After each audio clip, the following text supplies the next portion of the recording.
Study IQ IAS, आपका selection हमारा mission.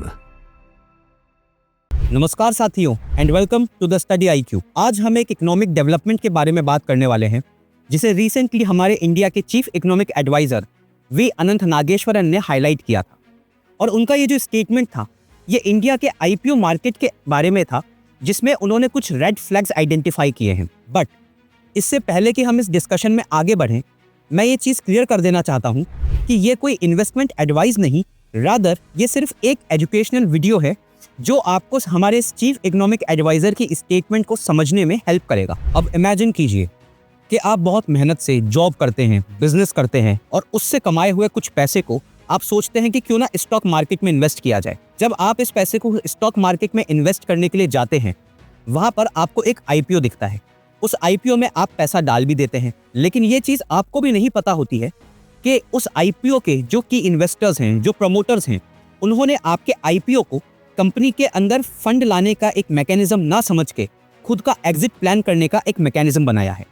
जब आप उस IPO को खरीद लेते हैं, उसके जो की इन्वेस्टर्स हैं, उसके जो प्रमोटर्स हैं, उसके जो फाउंडर्स हैं, वो कंपनी को छोड़ जाते हैं और कंपनी का स्टॉक क्रैश हो जाता है, जिसका सीधा नुकसान उनको ना होके आप और मुझ जैसे कुछ रिटेल इन्वेस्टर्स को झेलना पड़ता है। जहां आपने सोचा था कि आप इंडिया की जो स्टॉक मार्केट की ग्रोथ है उसके अंदर एक पार्टिसिपेंट बनेंगे, वहां पर आपके हाथ में सिर्फ निराशा ही हाथ लगती है। ऐसी सिमिलर कहानी हमको देखने को मिली थी .com बूम के अंदर अमेरिका में, जहां पर Pet.com नाम की एक उभरती हुई कंपनी ने अपना IPO लॉन्च किया और उस IPO को लॉन्च करने के बाद उसने अपने जो की मेंबर्स हैं उनका एग्जिट प्लान कर लिया और जो पूरा नुकसान था वो झेलने को मिला वहां के रिटेल इन्वेस्टर्स को। और सबसे बड़े दुख की बात तो ये है कि ये सिमिलर पैटर्न हमें इंडिया में भी ऑब्जर्व करने को मिल रहा है अब, जिसे हमारे चीफ इकोनॉमिक एडवाइजर ने अपनी हाल ही में दी गई एक स्टेटमेंट के अंदर आइडेंटिफाई भी किया है।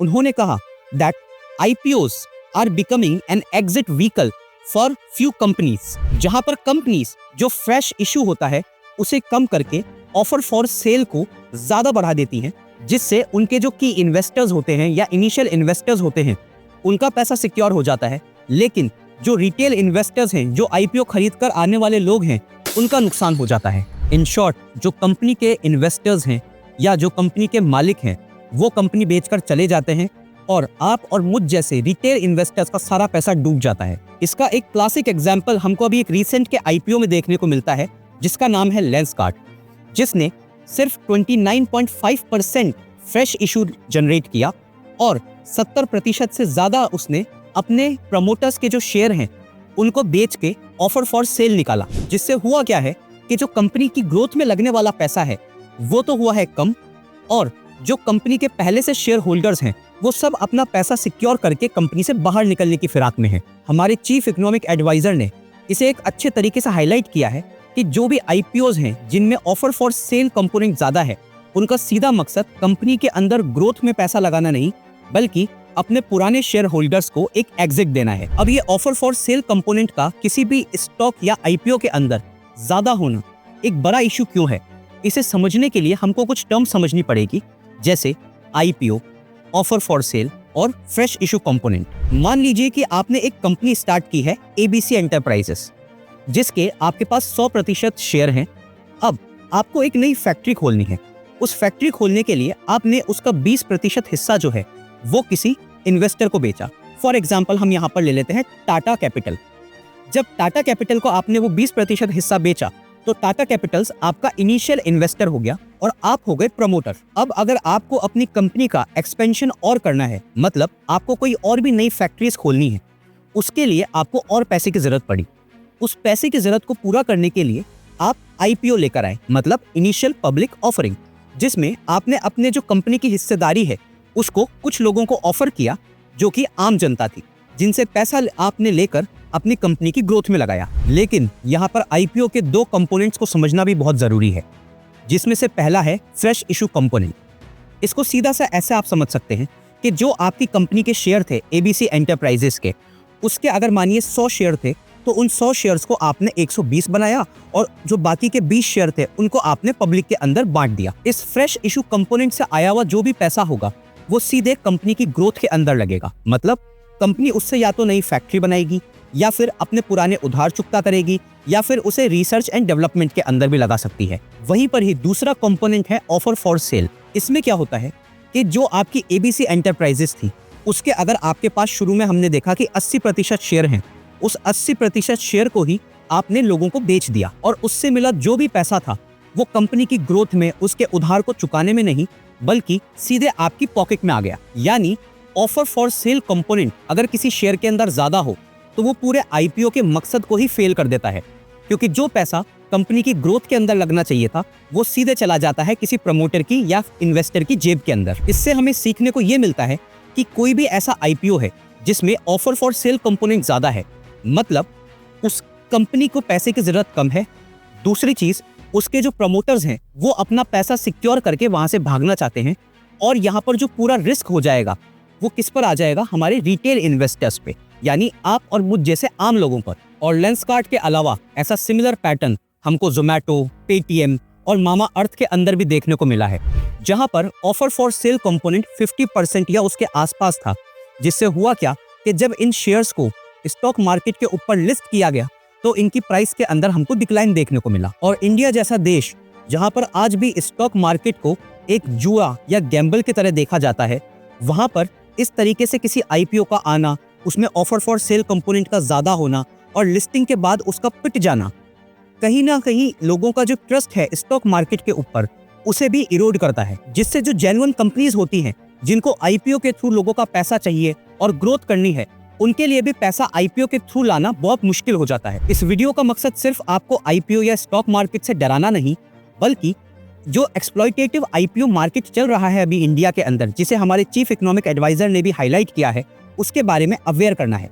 तो जब भी कोई आईपीओ आए, उसके अंदर आप पैसा डालने से पहले ये देखें कि उसमें ऑफर फॉर सेल कंपोनेंट कितना है। यदि वो ऑफर फॉर सेल कंपोनेंट 50% या 50% से ज्यादा है, तो आपको ये समझ लेना चाहिए कि उसके जो इन्वेस्टर्स हैं या उसके जो प्रमोटर्स हैं, जो फाउंडर्स हैं, वो उस कंपनी को बेच के वहां से एग्जिट लेना चाह रहे हैं। दूसरा, हमेशा कंपनी के रेवेन्यूज को जरूर चेक करें, उसके अंदर उनका कितना प्रॉफिट परसेंट आ रहा है, क्या वो प्रॉफिट परसेंट एकदम से इंक्रीज तो नहीं हो गया है, इसके ऊपर भी अच्छे से एक बार आप रिसर्च करें। और लास्ट में आईपीओ के यूज ऑफ प्रोसीड सेक्शन को जरूर देखें, क्योंकि आपको ये समझना जरूरी है कि जो आप आईपीओ से पैसा डाल रहे हैं वो सही में डेवलपमेंट में लगेगा या फिर उस कंपनी का कोई पुराना उधार है जिसे चुकाने में ही आपका सारा आईपीओ का पैसा निकल जाएगा। और अगर वो आईपीओ आपके पैसे को लेकर अपने किसी पुराने उधार को ज्यादा चुकाना चाह रहा है, तो ये आपके लिए एक और रेड फ्लैग है, क्योंकि उस कंपनी के ऊपर उधार इतना ज्यादा हो गया है जिसके लिए उसको आईपीओ लाना पड़ा और उस आईपीओ से अपने उधार को चुकाना पड़ा। मतलब उसका प्रॉफिट और रेवेन्यू कहीं ना कहीं कम है। और यहाँ पर थोड़ा सा ध्यान सेबी को भी देना चाहिए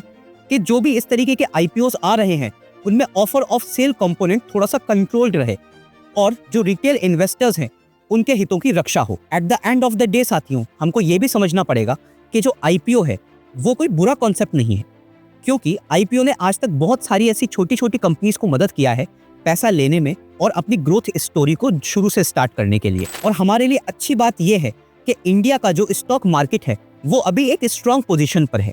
मतलब जो इंडिया के अंदर स्टॉक मार्केट की ग्रोथ है वो एक अच्छे स्केल पे हमको देखने को मिल रही है। इंडिया के अंदर पिछले 5 सालों में लगभग 11 करोड़ से ज्यादा डीमैट अकाउंट या नए रिटेल इन्वेस्टर्स जुड़े हैं स्टॉक मार्केट के साथ, जो कहीं ये इशारा करता है कि इंडिया का जो इन्वेस्टमेंट मार्केट है वो थोड़ा सा मैच्योर और इवॉल्व हो रहा है। इसलिए जो चीफ इकोनॉमिक एडवाइजर हैं उनके स्टेटमेंट को हमको एक वार्निंग की तरह देख के परेशान नहीं होना है, बल्कि हमें उसको एक गाइडिंग सिग्नल की तरह देखना है। कुल मिलाकर बात यह है कि जब भी कोई आईपीओ आए उसके अंदर हमको ये देखना है कि उस आईपीओ का स्ट्रक्चर क्या है, उसकी नंबरिंग क्या है, कंपनी के रेवेन्यूज कैसे हैं, कंपनी पे डेट कितना है, कंपनी के ऊपर क्या क्या रिस्पॉन्सिबिलिटीज या लाइबिलिटीज हैं, और जो हम उसको पैसा देंगे as a form of IPO उसको वो किस तरीके से यूज करने वाला है। क्योंकि कोई भी मार्केट तभी स्ट्रॉन्ग बनता है जब वहां के इन्वेस्टर्स स्ट्रॉन्ग और स्मार्ट हों। तो इसी एक पॉजिटिव नोट के ऊपर हम आज के इस वीडियो को एंड करते हैं और मिलते हैं फिर एक और इन्फॉर्मेटिव वीडियो के साथ।